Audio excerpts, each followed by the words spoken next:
हमारे मुख्यमंत्री जी हर जगह कहते रहते हैं कि संविधान खतरे में है, लोकतंत्र खतरे। आज मैं यहाँ खड़ा होकर आप सबको यह बताना चाहता हूँ कि जब हमारा देश आजाद हुआ तब हमारे देश के सामने अनेक चुनौतियाँ थी। उन चुनौतियों में से एक चुनौती अहम थी यह निर्धारित करने की कि इस देश की आगे की राह क्या हो। तब जहाँ अधिकांश देश राजशाही और तानाशाही को मानते थे, तब जो विविधताओं से भरा देश था, जाने को धर्म थे, अनेकों भाषाएं बोली जाती थी, तब हमने हमारे भारतवर्ष के लिए लोकतंत्र की स्थापना कर विश्व को यह संदेश दिया कि यह देश लक्ष्मीबाई का भी है, यह देश तात्या टोपे का भी है, यह भगत सिंह का भी है, यह सुभाष चंद्र बोस का भी है, यह सरदार पटेल का भी है, यह अम्बेडकर का भी है, यह गांधी का भी है, यह सावरकर का भी है, यह बुद्ध का भी है, यह महावीर का भी है, यह श्री गुरु नानक का भी है, यह भारतवर्ष श्री राम का भी है, यह भारतवर्ष श्री कृष्ण का भी है।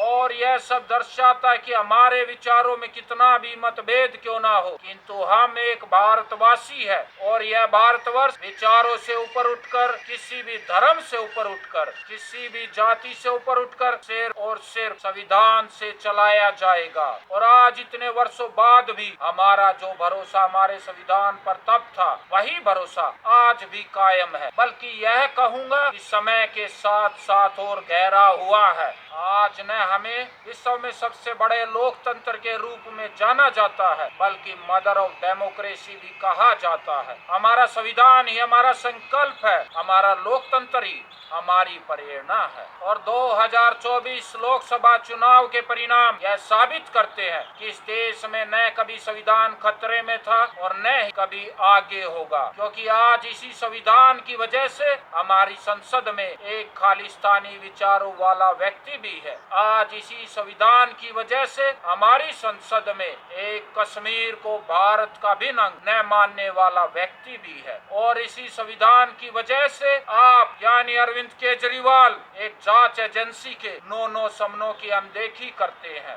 इसी संविधान की वजह से आप भारत के संविधान का, भारत के लोकतंत्र का, भारत के संवैधानिक पदों का मजाक उड़ाते हैं। इसी संविधान के कारण ही आप भारत के प्रधानमंत्री को चौथी पास राजा बुलाते हैं। इसी संविधान के कारण ही आप हर रोज दिल्ली वासियों के मूल अधिकारों का हनन करते हैं, क्योंकि आपको पता है कि हमारा संविधान, हमारा लोकतंत्र आपकी रक्षा करेगा। हाँ, हमारा संविधान कुछ कमजोर जरूर हुआ है और इसे कमजोर किसी और ने नहीं, बल्कि आपकी दिल्ली सरकार ने यानी अरविंद केजरीवाल ने कमजोर किया है।